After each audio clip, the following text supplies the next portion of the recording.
Okay, so to get started on this presentation, we're just going to be talking about the Jewish ghettos and where they were, like the different types of them mainly. So there was three main types of ghettos. And so there was a closed ghetto, an open ghetto, and the destruction ghettos. So they all have like different ways that they were operated, and they all have like different things that make them specific as to what they were. So the first one was a closed ghetto, and that's what most ghettos were. So they mostly were closed off with a wall or a fence with barbed wire. The Nazis compelled the Jewish people living outside to move inside. They would use tactics to get them to move inside and made it seem like it was a great place to live.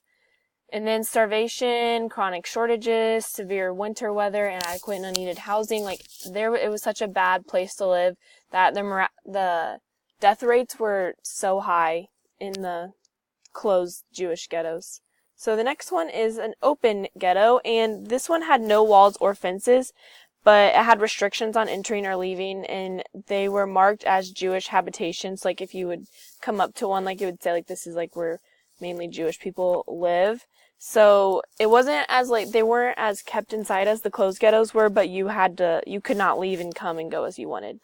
So the last one was a destruction ghetto, and these were tightly sealed off, and they actually only existed for 2 to 6 weeks, and then the Nazis would deport them or shoot them. So they would either be killed in the ghetto or they would be sent to a concentration camp, and they basically only existed in German-occupied Soviet Union and Hungary. So the most famous Jewish ghetto that most people know about is the Warsaw Ghetto, and that was located in German-occupied Poland.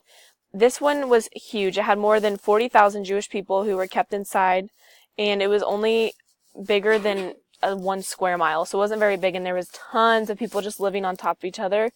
And in November 1940, it was sealed off by brick walls, barbed wire, and armed guards, and anyone who was caught leaving would just be shot right then and there. So